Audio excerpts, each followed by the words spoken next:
hang on a second, I don't have any money. Maybe I should be the buyer, not the seller. So I basically pivoted into sitting on the other side of the desk. That is awesome. And, for me, one of the things that's so interesting is how little I knew when I started. What was the first thing that you tried to sell? Yeah, well, isn't it? So actually, the very first thing was army jumpers. So I found a military place that disposed of like surplus stuff they had, and I bought 100 army jumpers for 40 pence each, which is like, 30 US cents or something like that.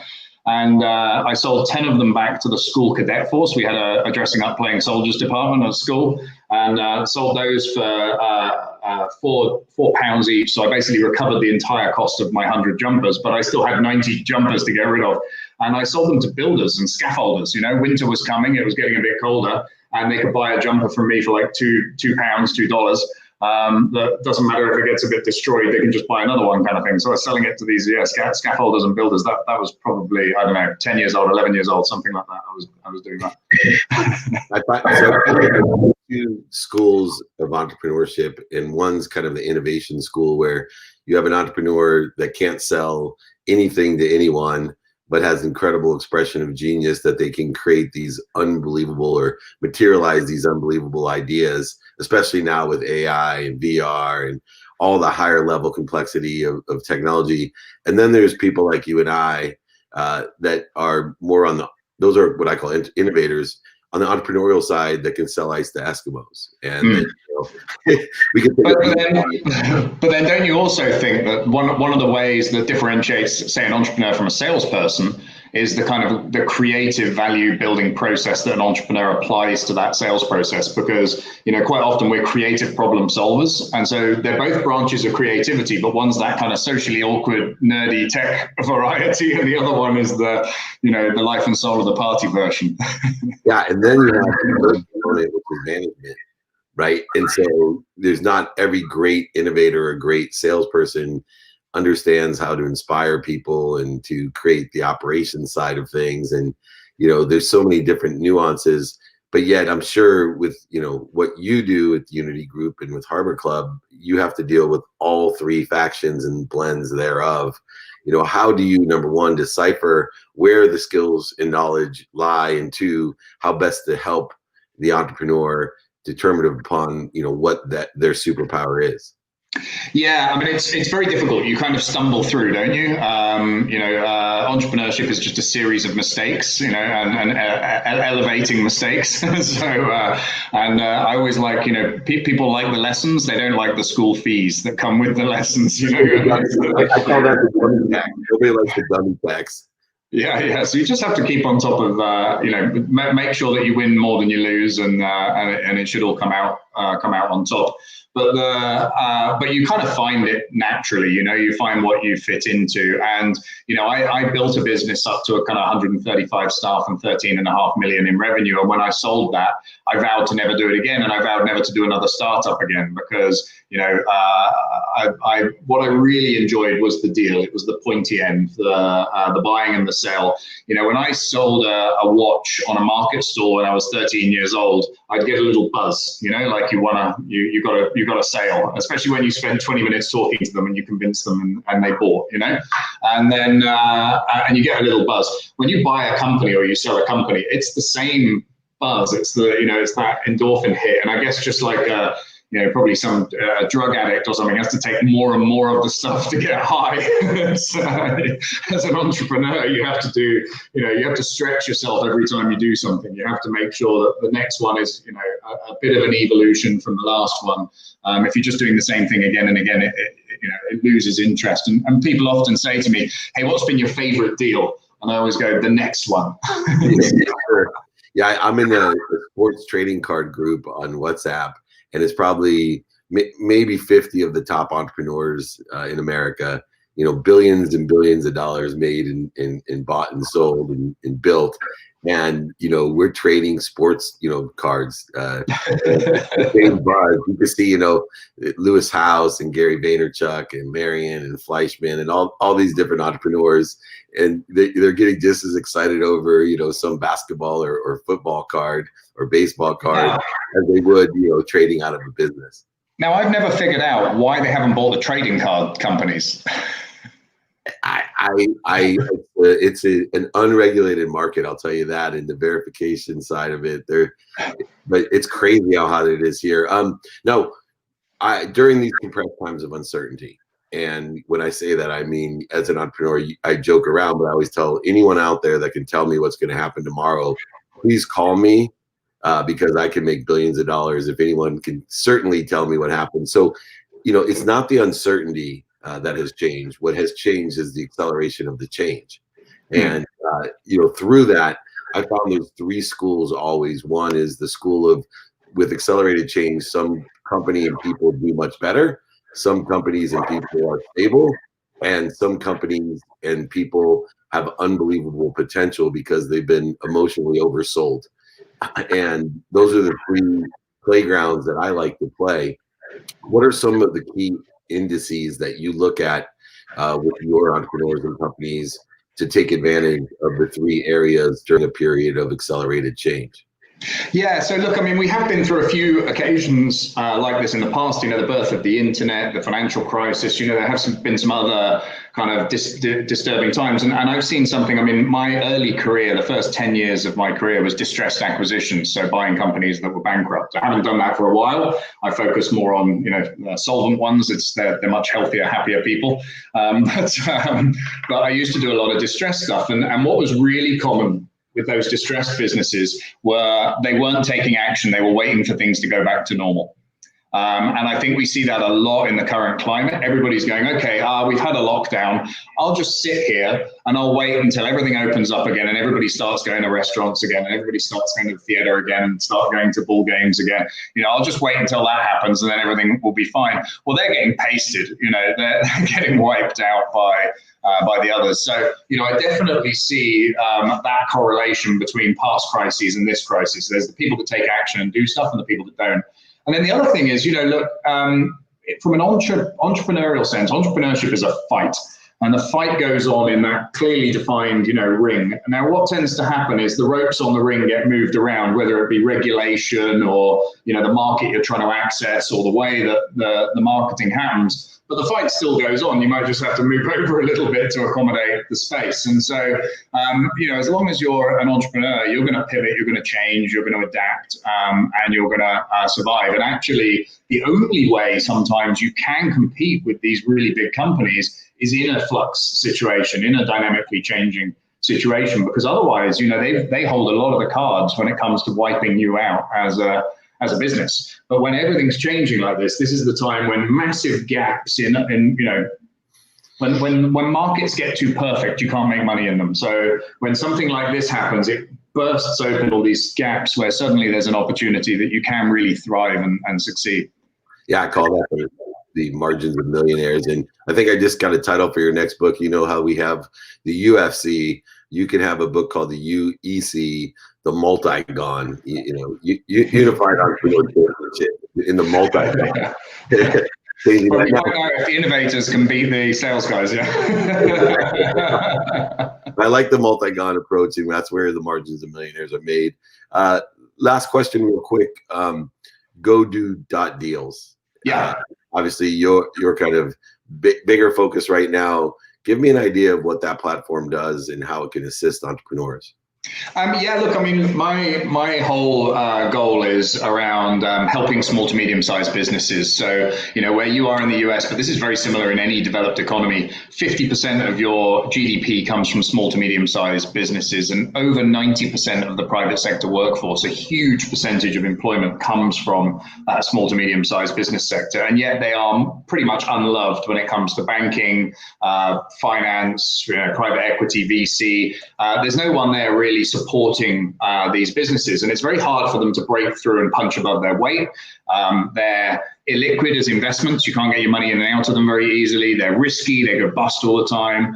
They lack scale, and the scale paradox. You have to be big to get big. You can't win that big contract until you're already big, so you get this kind of glass ceiling effect. So basically, I help companies transition that through putting together groups of businesses, using public companies as the vehicle, to do that. And I think if we do that effectively, we can make small business an investable asset class. And if we can make small business an investable asset class, we can get some money from these big investment funds to come into the small business arena. And that brings money into the real economy, the economy that's actually employing people and fixing your elevators and cleaning your apartment buildings and all of that kind of stuff. So I think it's really important to reconnect capital to where the work's actually being done. I think that has an opportunity to kind of democratize wealth in a meritocratic way instead of just this, more tax, which is all we hear from governments who are terrible custodian for our money.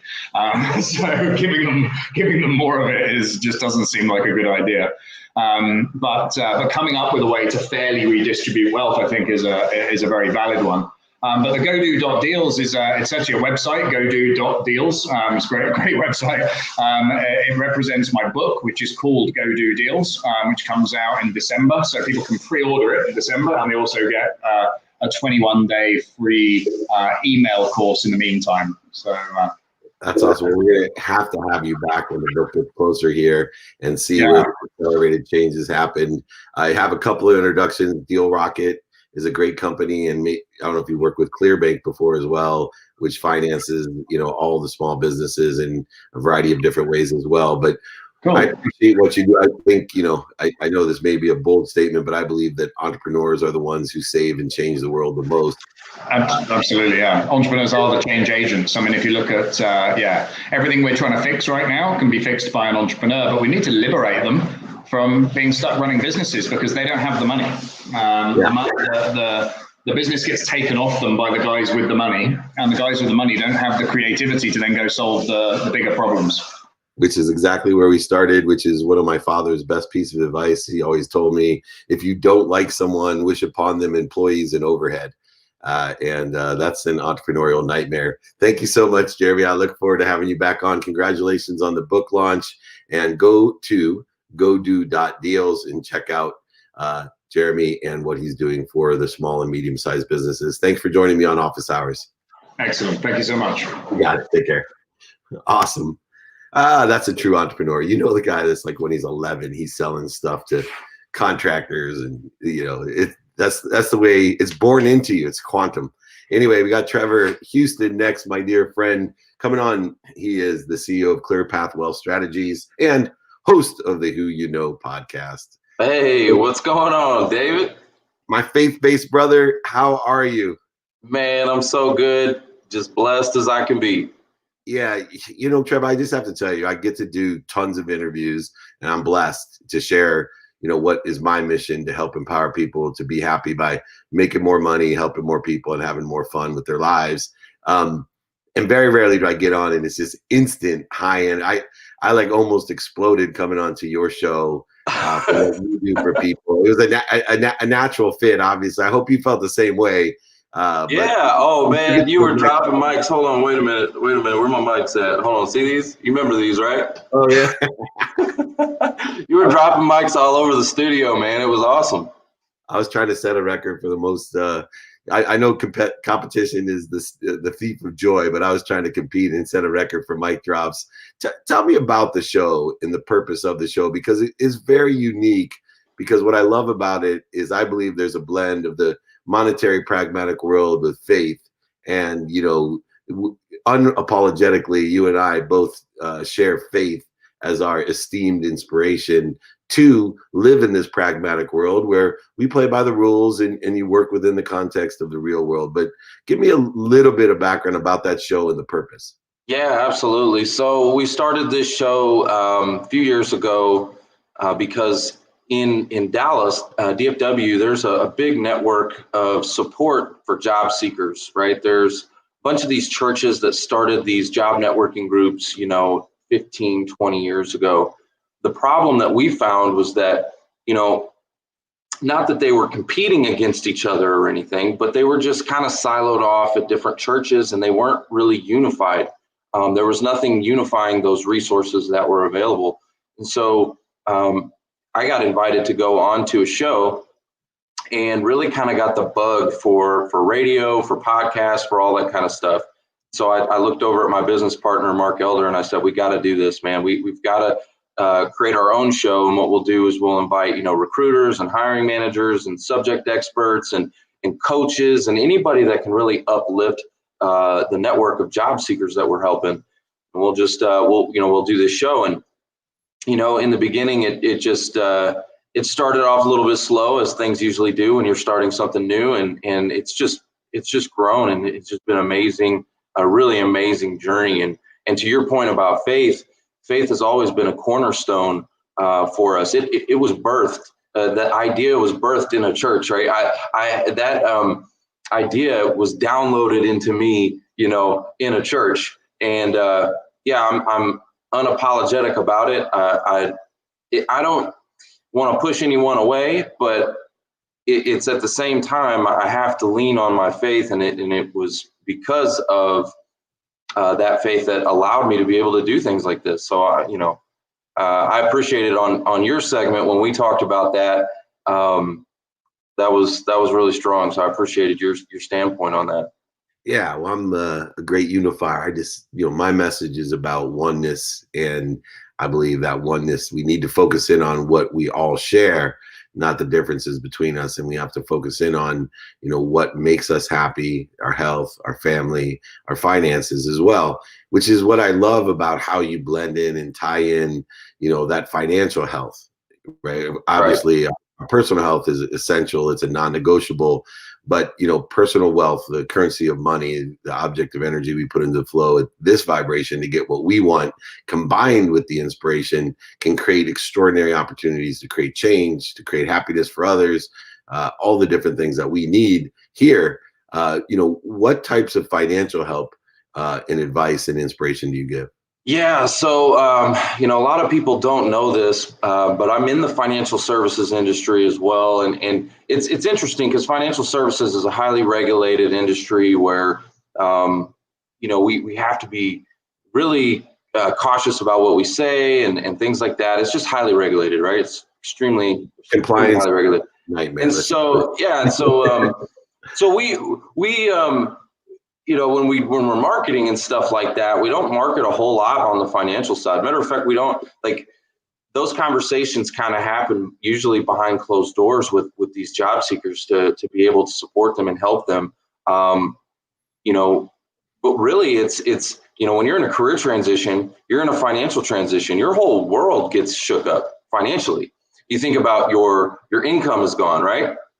So that's number one, right? Your income is gone. But what about all those benefits that you got from your old employer, right? Think about that. You get your health, life, disability, dental, vision, your 401k, your retirement, like all these things are wrapped up in your employer. And when you leave your employer, right, all your insurance goes away. And that's your asset protection, right? That protects your assets. So now if you have a life event during that time of transition, man, talk about, one life event away from being financially destitute. A lot of people are in America right now. It's scary. So we help people with all that kind of stuff, and the old employers aren't helping them on their way out. Typically what people get is a cardboard box and an escort out at the building. Yeah. Right. Yeah. And that's becoming a more common occurrence because of what's going on with uncertainty, where we've had such a span of, consistent, stable growth that a lot of people haven't experienced the competitive market, meaning that, even if they're walked out with a box a year ago, there's 5 or 6 opportunities waiting for them. So the transition period was very short. Now, what I think is so extraordinary about your show is being able to assist people to find the right the right opportunity. And when I say that, we talked about this on your show. I believe that these circumstances occur because it's not a stop sign. Although, like you said, it's an accelerated change and there's a lot of risk for a life event. But moreover, I believe, and this is where my faith comes in, that is pushing me in a better place, to a better position. And I have faith right now, even always, that I'm blessed. I'm exactly where I'm supposed to be, but I'm going to angle towards something better and have faith that I'm going to end up somewhere better than that. And I think a lot of times when people get that walk, they feel rejected, they feel stopped, And instead, you really stress, hey, this is an extraordinary opportunity to take advantage of where the universe wants to put you. Opportunity is the key word. Opportunity is the key word, right? You can look at it, and it's all about a mindset, right? You can look at it and go, man, my life was just stripped away from me, and oh, woe is me, and all that kind of stuff. And maybe it's part of the grieving process. They say there's the stages of grief you go through. When you have a loss like this, it's a loss, right? Imagine if you spent 25 years at a company, you have wrapped your identity within a logo, within someone else's logo. You wrapped your identity within that, and then all of a sudden that identity is stripped from you, and you go through the stages of grief. So what I usually recommend for people to do is like, look, we understand it's emotional, right? You're going to have to grieve, but go through that process quickly, right? I tell people my blessing for you is like you get one day to scream, cry, yell, hit the pavement, like freak out. If you need to freak out for a day, freak out, get it out of your system. But then the next day you got to get back up, and you got to realize that God is putting you in a different position, a different season of your life, and look at this as opportunity. What have you been missing in your life? What things most people, 70% of Americans are unhappy with what they do for a living. So why were you so unhappy? And what can we change about your life going forward? And it's just a super opportunity for people to align with their purpose, their mission. And it's exciting. I love it when I can talk with somebody and have a conversation with them, and I start to see the light bulbs go off in their head, and they start to get excited about the job search process. They get excited. That nothing else lights me up more than that, right? Because they come to me broken, and if I can get them like in a different mindset to where they're actually excited, good things are going to happen from that. Yeah, you guys do a great job, you and your partners, of taking people from a why me mindset to the try me mindset. And it's interesting, I look for repetitions and patterns in my life, and I have so many data inputs because of who and how often I talk to people. And one of the things that keep coming up is I have what's called a 5-20 rule.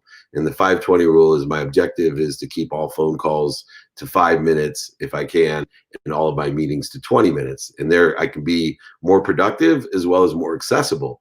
And not only more accessible to others, but the ability to access what I want.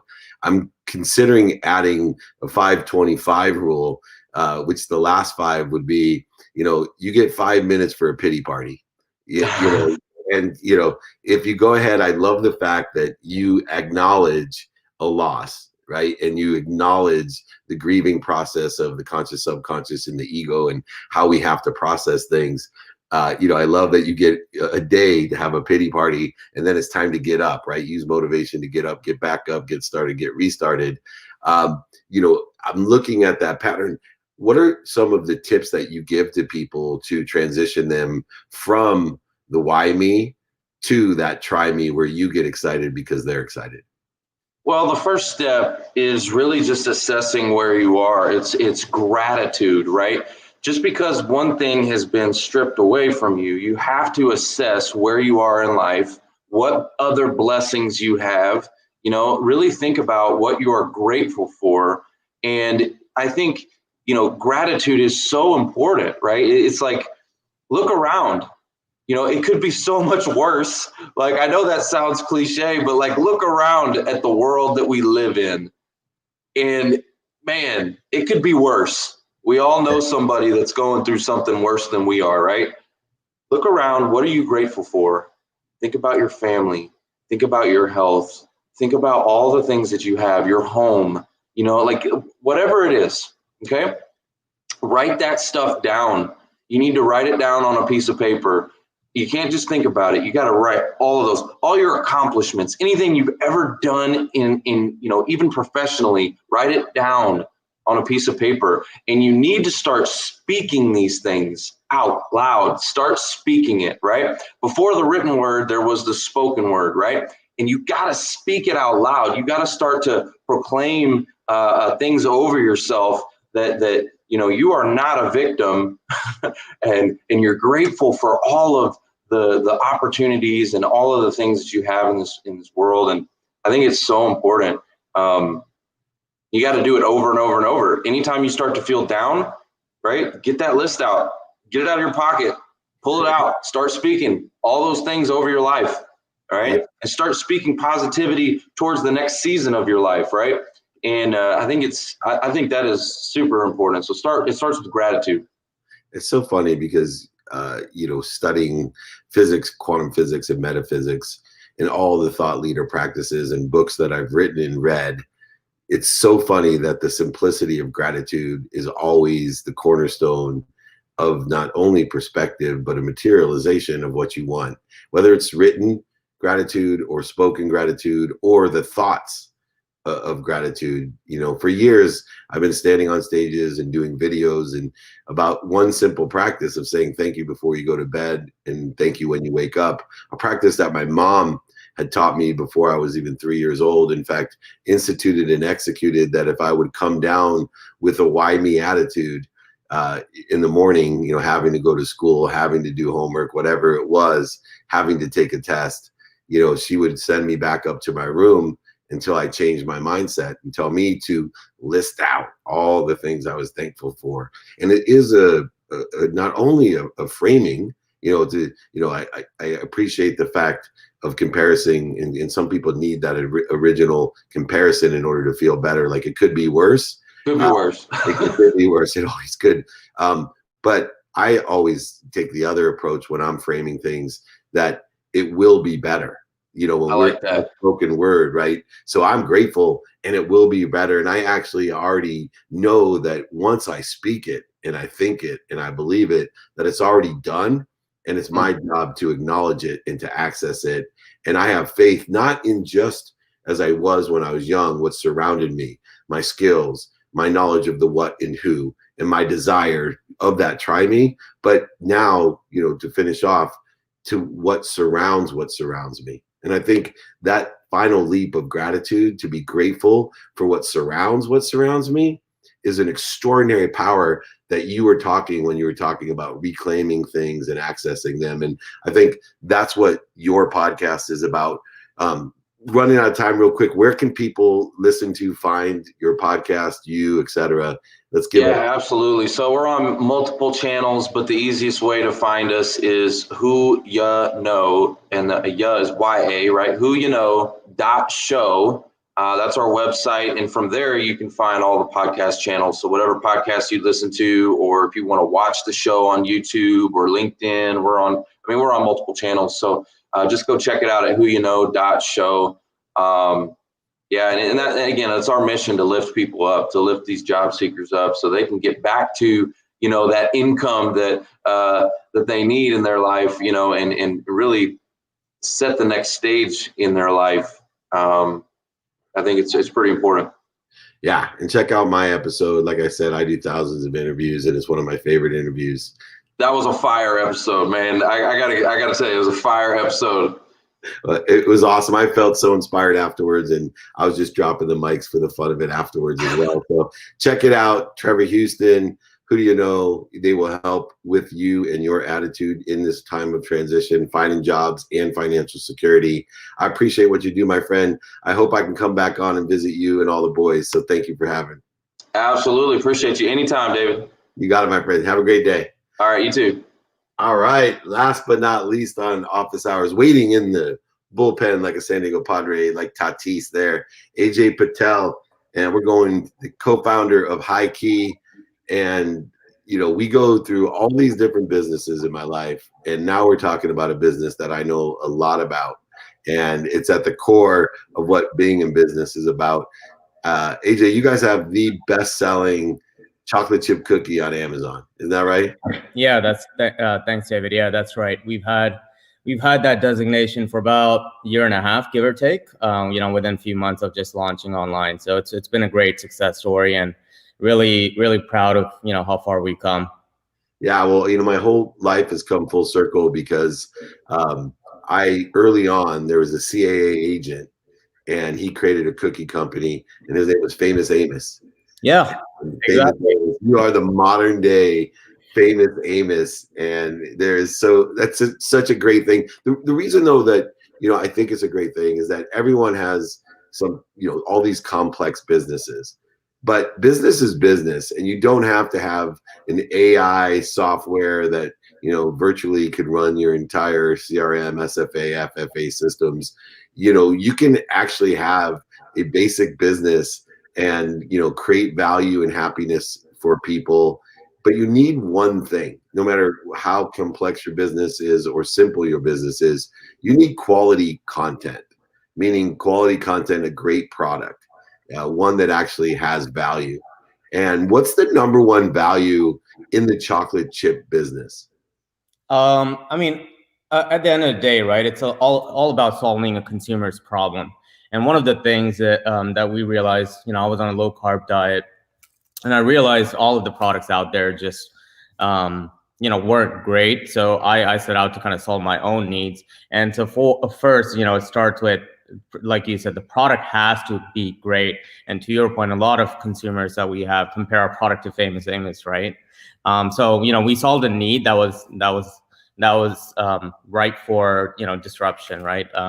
So and obviously a great team behind it, and that helps a lot as well. But you started really early. People, you're an anomaly because people think these young successful Amazon entrepreneurs are lucky in some respect or whatever. They just don't understand that you've been in the game for a long time, that you started this business, bootstrapped it while you were in high school. Is that correct? Well, my entrepreneurial journey started in high school. Grew up in a household where both my parents are entrepreneurs, so they taught me resilience and failing is okay. And so I just did hustling, a lot of internet businesses from high school to college, had 6 figures saved up in college, told my parents, hey, I'm going to take a couple of years off, figure my life out, don't want to go to corporate America. Turns out a couple of years later, went broke. But I'd always look for ways to get out. And so my first CPG company I started was 7 years ago in the skincare category. And then since then, I've founded 5 other companies, including HighKey being the most recent one. And as you go through different iterations, you learn a lot, right? You make a lot of mistakes as an entrepreneur, and you see the movie a couple of different times in a couple of different ways. You recognize what works, what doesn't work, and then you continue to obviously build on that momentum.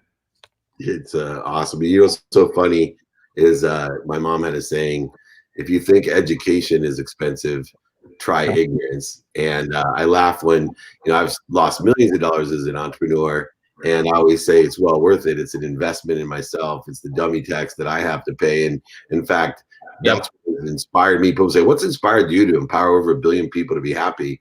It's that I have paid the price and learned the lessons through that dummy tax that I feel that other people don't have to go through. If I put my hand in the fire and burn my hand, I want to make sure I'm teaching people not to put their hand in the fire in the economic health and, kind of wellness side of things, in a perspective side of things. I think I put my hand in the perspective fire, and I don't want other people to put their hand in that perspective of the worlds of not enough, where things happen to you, the world of just enough, buying more things and different things and things you don't need to impress people you don't like, but truly teach abundance. Growing up with both parents as entrepreneurs, growing up without the pressure of, doctor, lawyer, or failure, what is your perspective of abundance and fear related to that abundance? That's so the question. Normal, sorry, you can handle it. All right, go ahead, David. Say that again. Yeah, sorry. So you obviously grew up with entrepreneurial parents that allow you to have an abundant perspective. You had mentioned, hey, it's okay to make mistakes. Yeah. And you didn't have the pressure of a lot of kids that is, doctor, lawyer, or failure. And so I'd love for you to share how fear, right, which is omnipresent in being an entrepreneur, well, actually omnipresent in all of life, how you have shifted your perspective of fear into this idea of abundance or entrepreneurship, where there's enough of everything for everyone. It's okay if you lose everything because you can always make it back. This seems to be your perspective, and I was wondering how fear was interrelated into that perspective. I mean, fear of failure always there, right, for everyone. But it's just how much can you push it down and not let it overcome you. So for me, obviously my parents wanted me to be a doctor and like entrepreneur, like, yes, they supported me, but it was a tough journey, being called a failure along the way. And a lot of people, are just going to be negative, along the journey. It's part of being an entrepreneur. And you just have to recognize and have a self-belief that, you can get out of it and you can do it. And where most people fail, what I've seen within my circles is like they are so driven by fear that, they fail to take action or the first step, right? And then when they fail, they just give up. And so for me, it's just like, hey, it's okay. Even like you said, even if you lose it all, I know I can do it again, right? It's just a self-belief. And I've always had that. So it's just like taking small steps one at a time, create some momentum. And then if you fail, it's all right. You look at it as a learning lesson, right? And just do better next time. What's so funny is, I have a revelation as I'm speaking to you, because there's an anomaly of success that is two different things, because people will laugh at you, scoff at you, make fun of you before they applaud you, right? And my favorite are the friends that, were talking trash behind your back, laughing at you, calling you a loser, a failure, and an idiot. And then when you're successful, they're either, asking you for a job or telling everybody, I told you he would do it. I was always there for you. Now, can I borrow $1,000? And you can see I just smile. I know you know what I'm talking about. The anomaly of life is that, I try to inspire people to do good deeds and to do good deeds when no one's watching. But I also inspire people to make big mistakes, to ask big and make big mistakes while everybody's watching. Right. And if you can live in both of those worlds where you're making, doing kind deeds and being kind when nobody's watching, but I think it's more courageous even to do big mistakes while everybody's watching, knowing that it's just an investment in yourself. What's the biggest mistake that you've made when everybody was watching? I would say, I mean, I don't know if I have one big mistake, because you make so many mistakes. I have so many big mistakes. I could take a whole show. We could call Office Hours Dave Meltzer's Big Mistakes. And exactly. But I would say, it's just learning along the way, right? So everything from making the wrong hiring decisions that really end up costing you millions of dollars to, having to fix every little problem, right? There's fires everywhere in a business usually. But there's not been like one defining moment that I would say, oh, this is the biggest mistake. But people, I would say, is the biggest thing. If you can become a great leader, right? And that just comes with experience. That's probably going to help you a long way, right? Absolutely. Do you have a piece of leadership advice? Build great relationships and authentic relationships, and then you can make the ask you want, and you'll get the loyalty, right? So it's all about investing in people, in my opinion. And when you say investing in people, what are some of the things that you do to build those relationships of ask and attract, those relationships where it's a mutual accumulation of value? Yeah, I mean, it starts with the simple things, right? Ask about their lives, go out, spend one-on-one with them, go out with them when the opportunity presents itself, care about them as a human being.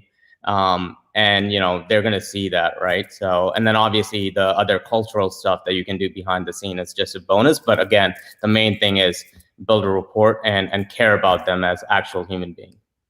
And having the top chocolate chip cookie company on Amazon, you've learned a lot about Amazon as a platform. Plugging and playing different products into that machine, into that platform, seems to be the next step of how you can increase and expand your own success. Yep. Do you have plans to expand other products into what you've learned about Amazon and how to sell through Amazon? So Amazon is always like Amazon, and our website is always kind of our testing ground, so to speak, right? So we're going to continue to leverage that platform, and then when we find winners, we take it to retail, right? So every retailer nationwide. So. But it's such a cheap and effective way. Like you have, especially in a post-COVID world, you have to play online. Oh yeah. What's so interesting about when you talk about it being a cheap and effective world, a lot of people, and it's probably because you started being an entrepreneur at a younger age, is they don't understand what traditional margins are. Yeah. And, they don't understand that overhead and people problem. I talk about being a leader as being, an intelligent follower. But moreover, I believe that as much as Amazon is profitable themselves and take, a greater portion of profits, it's still less expensive than the traditional mechanism of what we used to do with the brick and mortar and traditional marketing. For you, what do you see, obviously with this compressed uncertainty and accelerated change, what do you see the next year looking like for online sales? Specifically in general, or like for you? Yeah. I mean, we're continuing to see, triple digit growth online, right? So, and we're investing heavily into acquisition, paid media, and online is kind of our bread and butter. So, we expect it to continue to grow strongly. So investing in that community is absolutely something that you subscribe to. 100%, right? You have to give value to your consumers. Yeah. I always say, own the customer, which you have learned. And I love your humility and appreciate you illuminating the lessons that you've learned and the journey that you've shared. And of course, you deserve all the success you can. I love your cookies, but for those people that don't know, where can they find you on Amazon and your website? HighKey.com, or just go on Amazon and search for HighKey, and you'll be able to, find our products. It's HIGH. So that kind of HighKey.com. Check it out. The best tasting cookies and selling cookies on Amazon. I expect a dozen at my house, my friend. Thanks so much. Thank you, David. Appreciate you. Take care. Talk to you soon, AJ. Awesome. Bye. Oh, man. What a great group of people today. Now we get what I call the fire up session. People, they ask me, why are you doing this at 5:30 in the morning, man? Because I'm already up, number one. Two, got my workout in. But I know one thing, that comes 6:15, I got the boys coming on, and nothing juices me more than coaching these two guys. They are Kevin Palmieri and Alan Lazaros, the Hyper Conscious podcast crew. Been coaching them for years, mentoring them for years. They're like family to me. They weren't so good looking. I'd say they're like sons or nephews, but I guess I could call them nephews. I got a good looking nephew. Anyway, welcome to the coaching session of Office Hours, boys. Thank you for having us. As always, we're ready to roll. We're ready to hammer. So I just recently started listening again to Connected to Goodness, the audio version. And you talked about being an eagle when it comes to sales, an eagle versus a journeyman. And I realized, like, looking back into your story, there's a lot that I forget about who Dave Meltzer used to be. And you were always very, very skilled when it came to sales and persuasion. What is the difference between an eagle, which I think Alan always was, and a journeyman, which I think I kind of started off as? And what do you attest your success in specifically early sales to?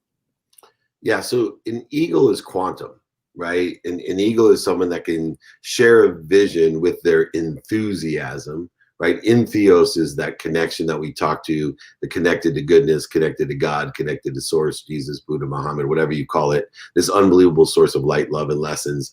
That's where enthusiasm comes from.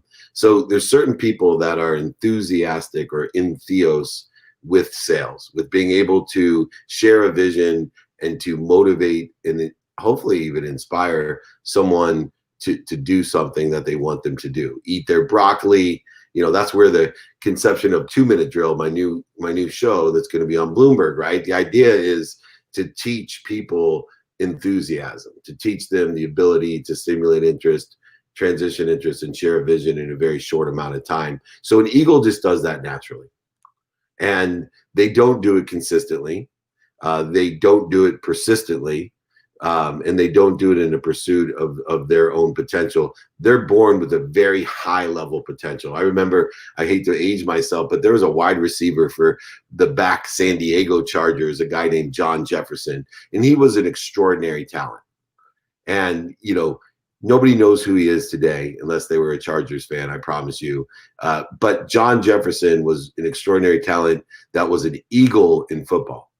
Just born with unbelievable natural ability, but they cut him and traded him for Wes Chandler, who was a journeyman, a guy that had probably a little bit less quantum talent than John Jefferson, but he was like Jerry Rice, right? Jerry Rice is a journeyman.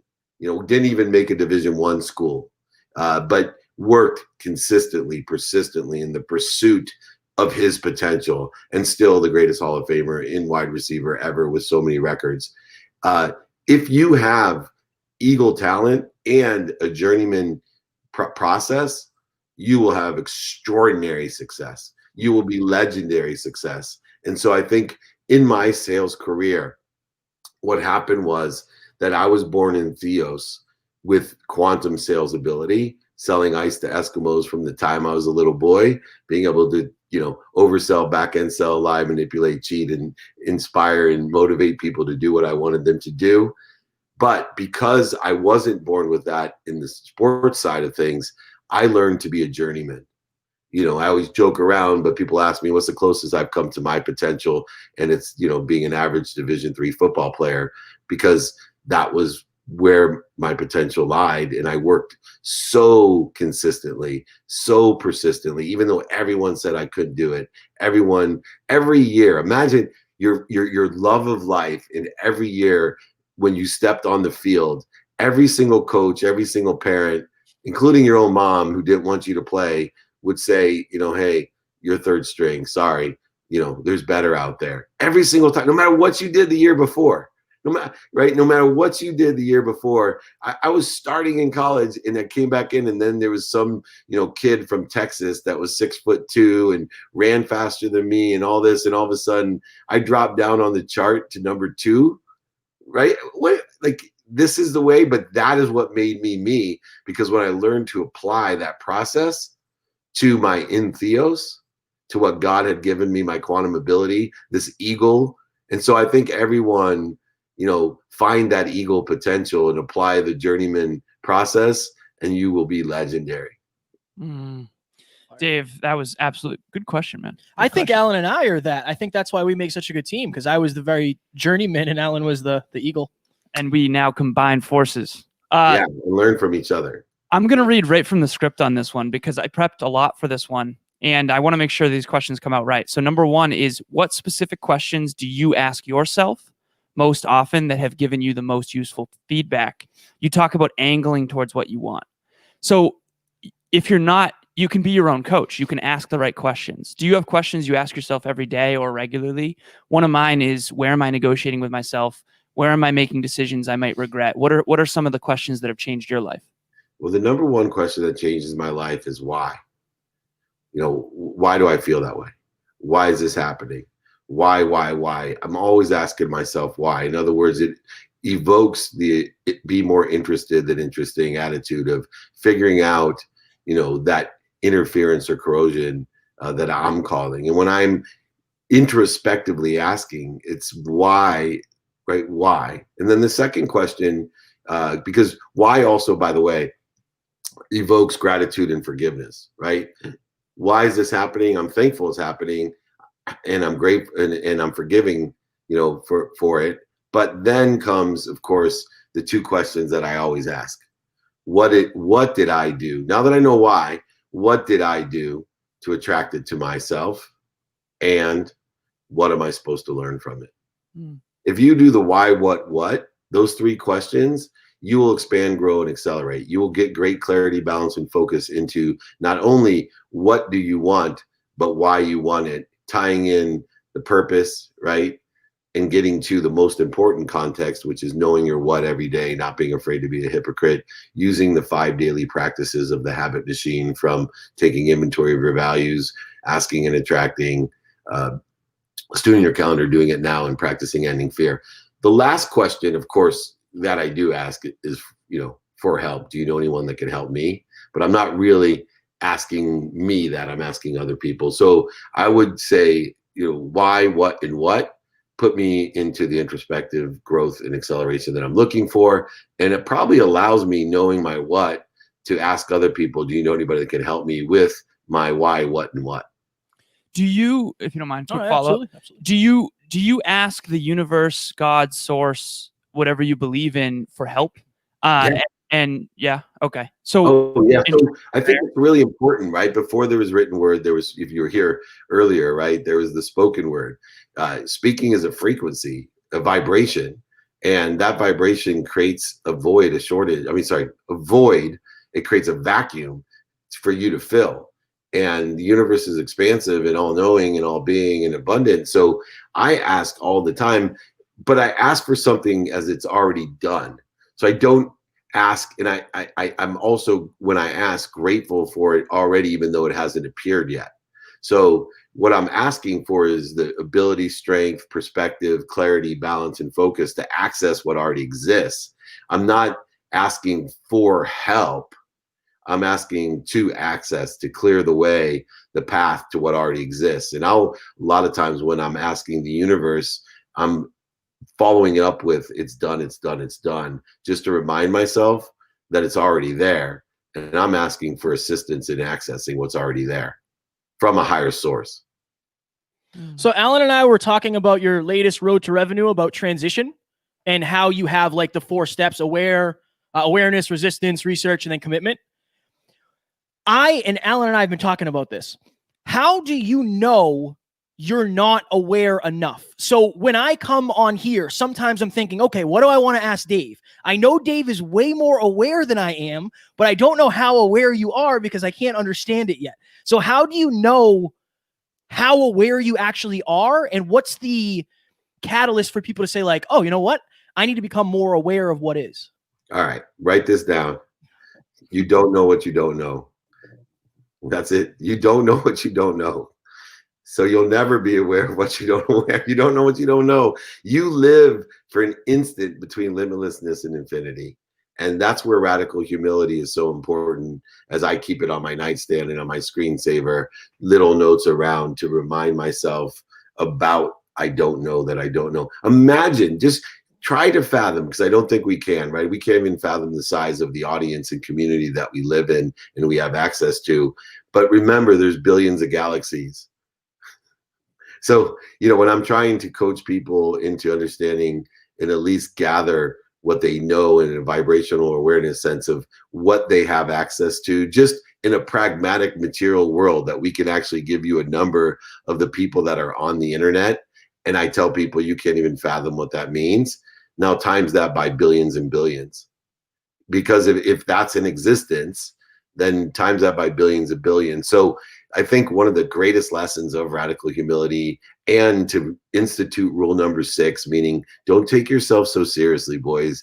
You don't know what you don't know, right? And we're just sitting here in an instant of a second in between limitlessness and infinity. So that's why we need to enjoy the consistent, persistent pursuit of our potential, not being overwhelmed by the unfathomable, not being overwhelmed by what we don't know, not entering too far into the anxiety zone, because uncertainty will certainly give us anxiety.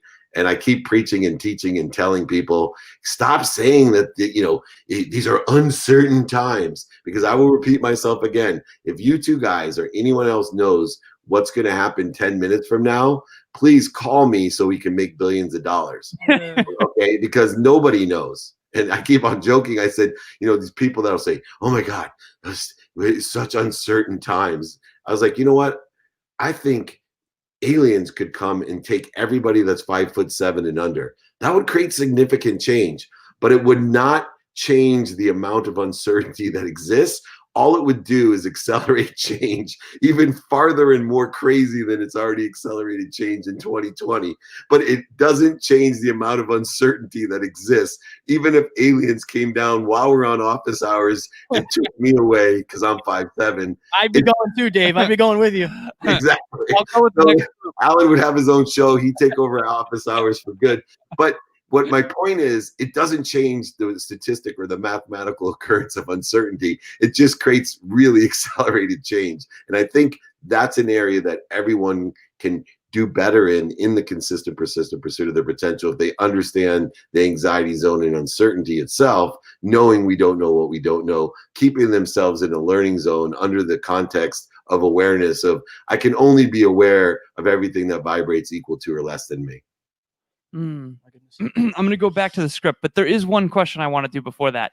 I heard this one quote one time: the quality of your life will ultimately be determined by the amount of uncertainty you can handle at any given moment. Now, you deal with a lot of moving parts in your life, far more than Kevin and myself. how do you explain that quote in a way that helps people understand that life does not get, when you go to the NFL, it's not easier, it's more challenging, right? And so when you achieve your dream, like we got this studio, that was a dream. We got more opportunities, which is great, but that brings more challenge, which brings more growth, which brings more learning. How do we help people understand that quote where it's like, we can squat this heavy weight, you're squatting way heavier weight, metaphorically, and that's a good thing, and that you now at 57, I believe, 52. Sorry, I apologize. 57, brother. No. You're dealing with a lot more variables in your life than you were at 25. Yeah. How do we explain this? What's your perspective? And it's in Connected to Goodness. And, you can see my email below. So if somebody wants the book, this is a really good thing to learn. And it's the Comfort, Learning, and Anxiety Zone Concentric Circle Diagram. And so think about everything's expanding. And my idea of expansion is that the more it expands, it creates a vacuum, right? So if I have a container of water and I expand out the sides, you know how the water goes like this in the middle? Right. That's what the universe is doing. And we get to fill it with what we want. It doesn't have to fill with the same water. We can fill it with cleaner water, better tasting water, higher vibrational water, whatever we want. Because you can put your own filter on it based on your values, right? And your decision. Mindset, heart set, things they do believe in, understanding awareness of the quantum memory that we have, characteristics, obsessions, addictions, etc. So follow me on this. If everything's expanding and this is my comfort zone, and this is then my learning zone, and this is my anxiety zone. If I continually learn, if I stay in this learning zone where you guys are, right, in these questions, well, pretty soon my comfort zone becomes the size of my learning zone. My learning zone becomes what used to make me anxious, but it does not change. The anxiety zone's bigger. Right. So when you're in the NFL, you've expanded your comfort zone to a great level, but there's still things in the anxiety zone. And what we want to do is continually stay and expand and fill up all this below with what we want. Not what other people want for us, not with what we don't want, which is the major hamper. These two things are, what I call life killers. When we start electing into our lives what we don't want, electing into our lives what other people want for us instead of what we want. But you can't know what you want unless you do the why, what, unless you take inventory of values, ask and attract sooner your calendar to do it now, and practice ending fear. You can't. But it's very important. This question is at the basis, the foundation in Connected to Goodness, which I'll give for free for everybody, david@dmeltzer.com. Just email me. And if you understand what we're talking about, boys, right? It's making and expanding, but remember, recollect. Think about these words.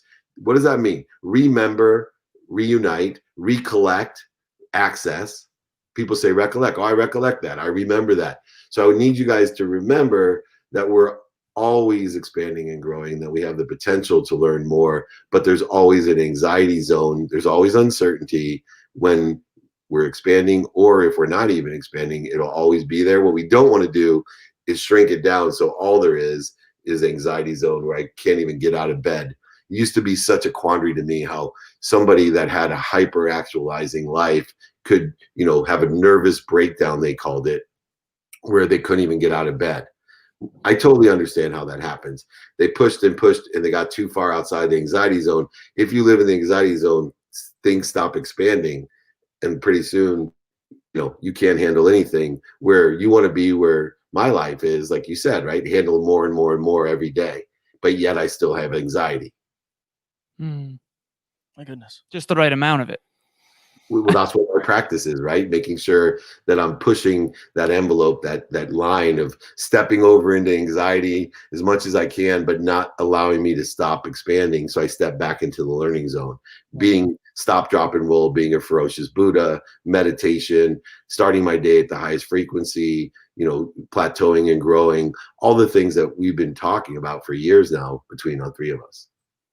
So Dave, I don't know if we're up against it. I know we had till half past. Yeah, I worked out early, man. We got extra time today. Make sure we respect. So Alan and I have been talking about this a lot. I think my tactic, well, I won't say my tactic. My approach is usually to give people tactics. I usually give people the fish, Alan teaches people how to fish. From your perspective, which one of those is more, well, I know which one is more valuable, but why do so many people want the tactics versus the deeper understanding? Fire question. Because for me, like, that was, and I know you know this, I was very scarce when we started this coaching. It was like, Dave, I understand time is not real, but like, I'm broke now. And I remember you said, like, it doesn't matter. And for me, it was that, like, now I feel very good. I feel very certain. My level of uncertainty and the anxiety zone is like way past. I'm very certain. I'm very comfortable now, very happy. And it's a lot because I was able to like release the expectations of now. So you've definitely shifted that for me. But why is that? Why do I long for that so much? For the pragmatic tactics of how to do it? Yeah, I want to do it now. Because it gives us certainty, right? It gives us certainty when we attach our emotions to an outcome and we figure out tactically how we think we can get there. Remember the context of the overall vision of what hopefully I've empowered both of you with is one, especially, Kevin, be happy with where you are right now. Feel blessed that you're at the right place at the perfect time. Everyone that's listening, you are at the right place at the perfect time. What I want to teach you is how to efficiently, effectively, and with statistically success, with the lens of productivity, accessibility, and gratitude, angle to what you want and to know the why, what, in order to know what you want. But even more importantly, give you the faith, the inspiration to know that you're going to end up somewhere better than that. To not just concern yourself with, as Kevin wants you to concern yourself with what just surrounds you now, but instead expand your understanding to what surrounds you now. And if you can blend what surrounds you now, you will not only accelerate what you're trying to do with that efficiency, effectiveness, and statistical success with a lens of productivity, accessibility, and gratitude, but most importantly, you will be able to empower others to do the same. I think that when it comes to game theory, infinite game versus finite game, if one person wants to be the best basketball player they can possibly be, losing one game is a good thing. If someone wants to win a game this week and it needs to happen, they're in scarcity. And I think what's interesting is one person's going to take that failure and use it as a report card to become the best basketball player that they can be. The other person's going to let it affect them and maybe stop playing altogether. And so I think you've taught us so much in terms of that, in terms of us playing an infinite game. From your perspective, do you now believe we're more on that ledger of the infinite game side? Yeah, I think one of the areas too that we can work on together, something that I've learned since we've been working together, is this conflict between the vibrational setting in which you're playing. Hear me out. One of the conflicts that I realized from coaching so many people, highest level chairmen of Fortune 10 companies now, all the way down to young entrepreneurs that I help, is that if all of this is true that you're teaching, Mr. Meltzer, then why would I play a basketball game? Because it's a scarce environment. There is a winner and a loser. Right? In the context of the rules of the game, it's at one of the lower vibrations, right? We're constantly competing. It's a scarce in time. It's a scarcity in source, in score. It's a scarcity of individual and team. There's all these different lower vibrating things. But in that, what makes our lives so enjoyable is that if we have an awareness that we are just playing a game at this vibration, right, then we can maximize our participation and enjoyment of the game and still live at a higher vibrating level. So that if I want to go ahead and play a game, of one-on-one basketball with you, I'm okay with being competitive and talking trash and having judgments and conditions and being competitive and comparing ourselves and making fun of you and all the things that probably make the game much more enjoyable under the context that I live my life in a different frequency. Sometimes we talk about, it's not where you visit, it's where you live. I'm coming to the realization that it's okay to visit the game, a lower vibrating. You can visit that, but you can't live there, right? As long as you acknowledge and you're aware and you recollect and remember that you live at a higher source and you don't take yourself so seriously, but you participate in something of a lower vibration, like a basketball game, because that's where we live at this vibration, that you're pursuing to buy a bigger house, or you want to experience what it's like to have a really cool sports car, whatever it is. Those are great, and you want to extract the lessons of different vibrations so that you can align with other people that may be where they live all the time. And you can go visit, just like you visit different countries, you can go visit different vibrations that give you more ability to communicate effectively to those people at those vibrations. Right. So within that spectrum, it's like a finite game within an infinite game. As long as you're aware that you're playing the finite game to be a tourist and not move in, just to learn what it's like there. So now you can take that as a tool in your tool belt. That is fire. You talked to us about Jerry Springer and who was this was a while ago. The Fat Joe or something like that. I don't remember, but and Alan, you shared this with me recently. Somebody once told Alan, the people that you want to help so desperately, you're not willing to spend any time with. Right. And that's kind of a breakthrough of like, I think where, when you're trying to achieve, you obviously want to spend time at the highest vibration possible, but there is a lesson to learn at every single vibration, as long as you take the lesson and you don't move in. So you don't move in. Yeah, that's the key. Right, exactly. Right. And two, what did I do to attract this to myself? If you're not intentionally moving in, right, or visiting. So sometimes we, go the wrong direction and end up in a little town that we didn't expect to be in. And so remember, not everyone. So now you ask yourself, what did I do to attract this, or to be here, and what am I supposed to learn from it? Sometimes we intentionally go to the basketball game, and other times we're walking by and somebody grabs us and puts us into the game. Right. Or we make a wrong turn and we end up somewhere. The thing is that we have to have faith that what surrounds us is what's important, and therefore if we take the lesson from it, it ends up being a blessing, not a curse. I once heard the quote, intentional energy will always be overpower unintentional energy. What is your take on that quote?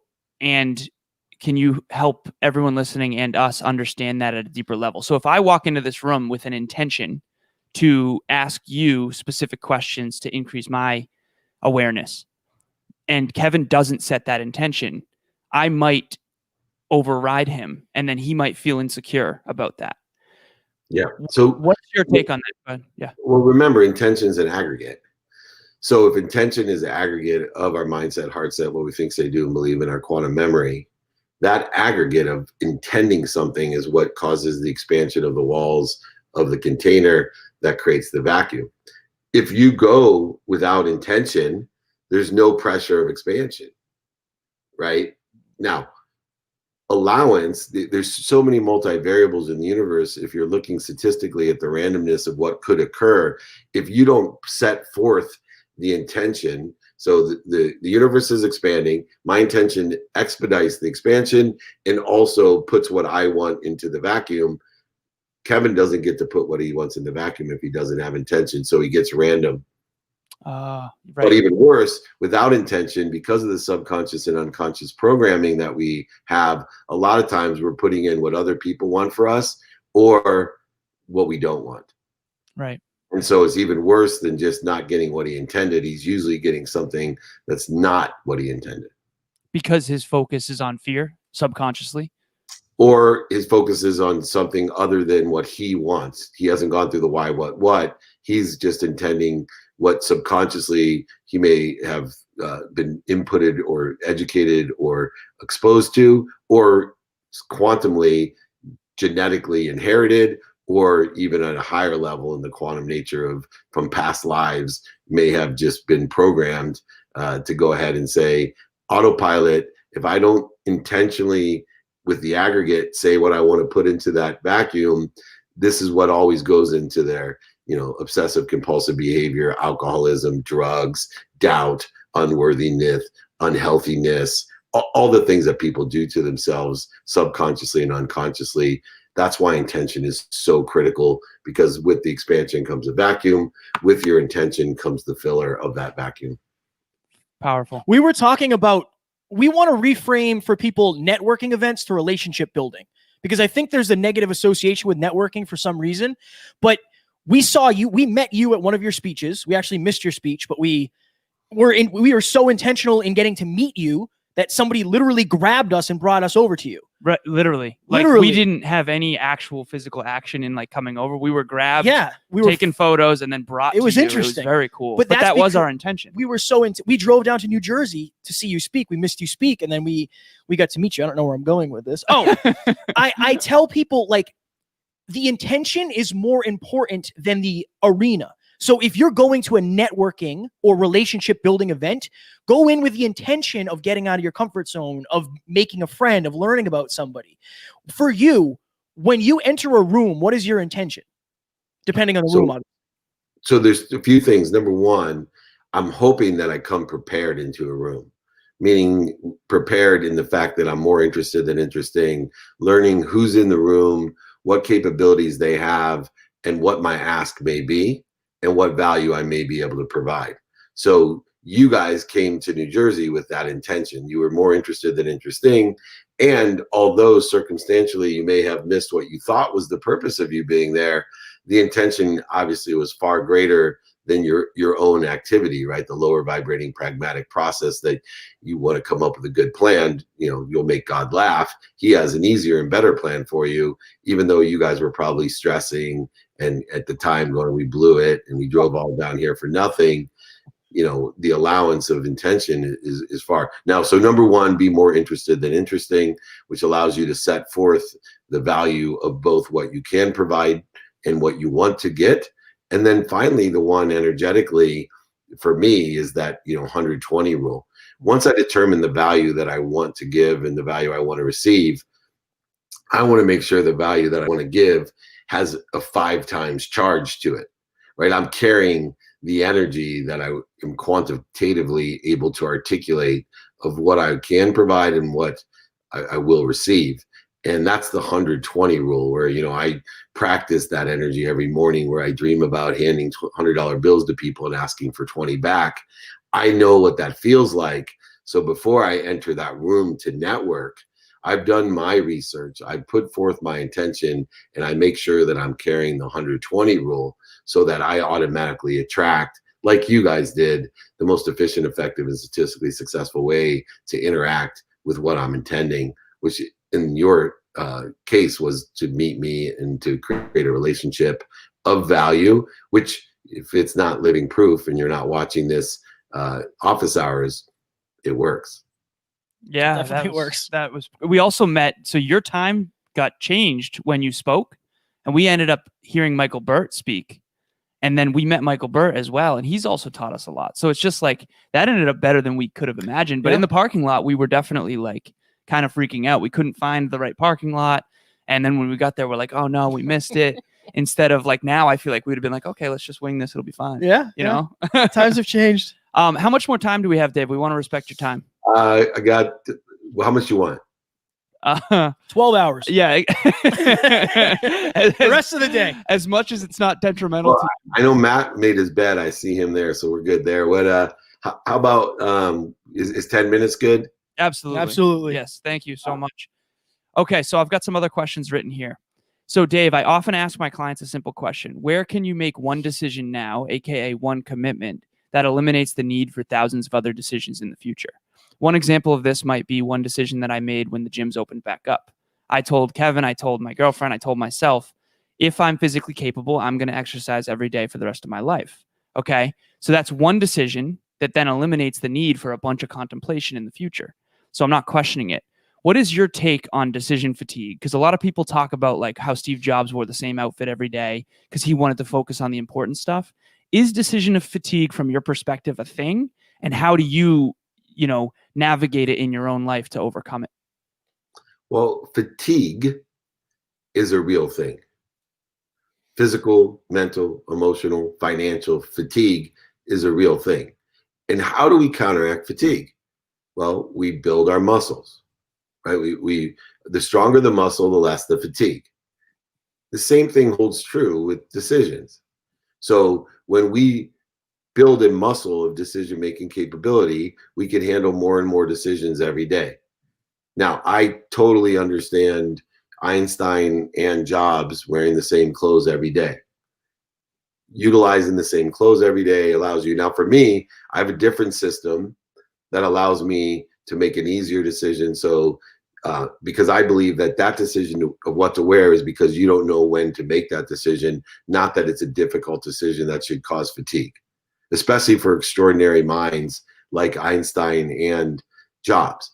My strategy is that I believe in overlap. So if I'm spending time with my son and watching him playing, a video game to be with him or sharing some sort of circumstance, why not create an opportunity for him to help me pick out my clothes or pick out my clothes while I'm sitting there with him after I'm a student of my calendar during a period of research time, which when you look at my set schedule or my adaptable schedule, both have study time included in it as a non-negotiable. And that study time is like working out at the gym, right? What's my first and primary goal, non-negotiable? A minimum of an hour on my health. I have a minimum in my set schedule of about 3 hours a day of studying, right? Paying attention to, giving attention to the coincidences I want. What am I doing? I'm working out my decision-making capability. I'm working out my ability, knowing that I can only focus in on one thing at a time, on how quickly I can shift from one thing to another, and how firm and set I am on my values, which allow me to make decisions quickly, because I quickly can assess the personal experiential giving and receiving values and see how statistically aligned they are with what's going on. Therefore, it's work for me, just like a Kenyan marathon runner. It's less work for a Kenyan marathon runner to run a 4.5-minute mile than it would for me to run a 7.5-minute mile. Right. Because they're been working out, right? They're conditioned. Well, the cool thing is, physical strength and conditioning is age appropriate, meaning there is a factor of how the biochemistry of the body changes, and with speed and strength and endurance and other things that you could work on. But the advantage of getting older is that the mind, the strongest muscle that we have, only gets stronger until a very late age. It only gets stronger until a very late age. And unfortunately, you can see it doesn't take long for the speed, the fast twitch muscles, on average is going to be half the life of the fast twitch muscles of the brain. And so just consider it and put it into the realm of another muscle, and you'll fully understand how decision making works. And you can easily get fatigued of anything if you're not appropriately warming up, conditioning, working out, and winding down. My goodness. It's fire. My goodness. You have tons of philosophies. Be more interested than interesting. You have so many different philosophies. What are your philosophies on relationships, specifically like intimate partnered relationships with loved ones? Oh, so I think it's on the feed chain. And I'm getting a lot of attention on this feed chain right now, and the questions and the people. So there's a feed chain in intimate relationships of, if it feeds you, feed it.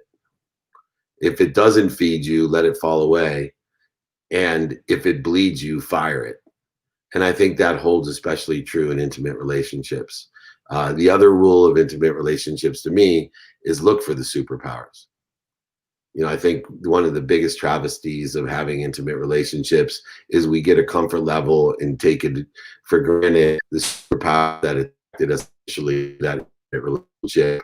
We start looking for what we don't want in that intimate relationship. We start looking for and taking the wrong perspective, like the trash, right? We start taking I got to do instead of I get to do. And finding the light, the love, and the lessons in the most important, most relative people in our lives. It's very easy when you've been around someone a long time to know the faults, the lessons they need to learn. And if we only focus in on and take the perspective that that's a shortage, a void, an obstacle, a corrosion, and an interference between our connection, you're just going to get more of the shortage, the void, the obstacle, the corrosion, and interference in your connection with that person. If you focus in on the superpowers and you find that, the shortages, voids, obstacles, and interference, in a switch of a mindset is something that you deem to be cute instead of annoying, it's amazing how your relationship changed. I went from, in my own relationship with my wife, finding certain things super cute and attractive to me, to super annoying and distractive, to back to cute and attractive. Right? I used to laugh at certain things, and then when I started taking them seriously and making them an interference, avoid a shortage in my relationship, I got more of it. And instead of, the simplest, I think my number one TikTok video was just simply, I've been married 23 years, and if I focus on my wife being a queen, I'm married to a queen. If I focus on her being an annoying B word, I get an annoying B word. Very true. Powerful, powerful, powerful. Dave, one thing I want to ask you is, how do you know when so I've been telling my clients this because this is an awareness that I came into recently. I personally believe that fulfillment, not pleasure, but fulfillment, is proof that you're aligned with your highest self. What is your take on fulfillment? And what I'm often asking myself is, where am I chasing pleasure at the expense of fulfillment? Because maybe I choose this challenging thing that will fulfill me, that I won't regret it because I'm consistently pursuing my potential, versus this pleasure thing of eating these Oreos, which are delicious in the moment, but I'll regret later. So what's your take on fulfillment, and how can we use that to know when we're outside of integrity with our highest self? Fulfillment to me parallels happiness. Happiness is the enjoyment of the consistent, persistent pursuit of your potential. So if we're feeling unfulfilled, we're feeling unhappy. And so as a thermometer in my life, right, I'm not using my bank account or some other outcome in order to determine my happiness. I'm using the actual way that I feel, mentally, physically, spiritually, financially feel. And when those things are in pursuit, just like I make fun of my friend Chris Gardner for writing the book and living the life and doing the movie with Will Smith called The Pursuit of Happiness. I always said he screwed that up. He should have named it Happiness is the Pursuit. And, that pursuit of the expansion of the ability to feel fulfilled and happy, those are simultaneously and analogously the same thing. So for me, it is the enjoyment process. So can you enjoy doing something every day without quitting in the pursuit? Nobody's sad when they're pursuing, right? No one's sad, right? You're fulfilled. That pursuit is what you enjoy. And it's so hard to put our mindset and our heart set to the pursuit. In fact, we avoid the pursuit, especially if you look and use it analogously towards working out. I have that saying, the first 10 minutes suck no matter how great of an athlete you are. If we could videotape, the 10 minutes before somebody has to go to practice, work out, go get taped or to the trainer or whatever, there's resistance there. Even though, I've never finished a workout and said, God, I'm really bummed I did that. Right. Never. My whole life. Never at the end of a workout did I say, man, that sucked. I wish I didn't do this. Not once, not one time. Every single time I'm like, God, so glad I did that. Right. But yet, still, even though that's the outcome, this week, I promise you, I'm going to get up and go, oh, I don't want to, minimum an hour, right? And then I'll get 10 minutes into my run or bike or rowing or lifting, and I'll be like, oh, this is great. And by then, I'm like, I'm so glad I did it. The bigger question, which I'm going to leave you guys with is, right? Like, why can't the human mind, body, and soul just recollect that things are good? You have to create this resistance beforehand and not remember or recollect that, hey, working out is like a super good thing. I've never had a bad result. Right. I'm setting the intention now, Dave. Next time we're in Cali, we got to hit the weight room, me, you, and Alan.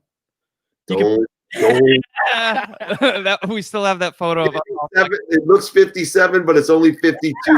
That's it. Dave, what can we do for you as always? We've been listening to the trainings. What else can we do?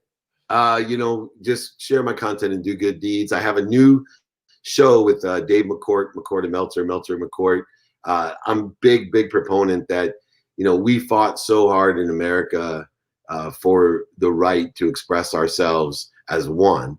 And I have a fear that people are separate and segregated. And I'm a non-political person.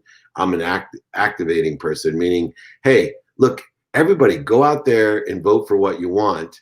And just like individually, if you vote for what you want, that will be elected individually. We have all fought really hard in America as a collective consciousness. We vote for what we want, and the majority will elect what they want in all aspects of what we do. And we fought really hard, and people gave up their lives.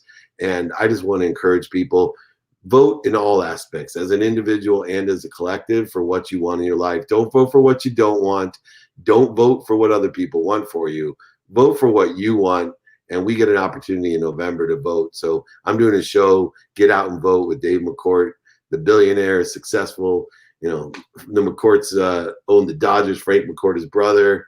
So we're out there, non-political, just trying to get people to express themselves in an individual and collective way to get out and vote. So get out and vote and tell people to get out and vote, okay? Will do. You got it. Thank you so much for the extra time, Dave. Appreciate it. Awesome, guys. Thank you so much. You can catch me every Friday, 11 a.m. Pacific, 2 p.m. Eastern. We have a pitch competition. These two guys are incredible. Thank you so much. All of my guests.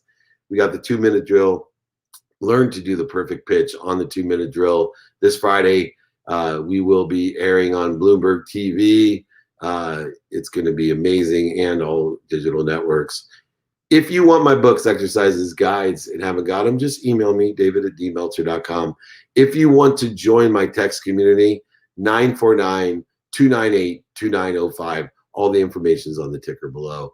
Remember, everyone, be kind to your future self and do good deeds. We'll see you later.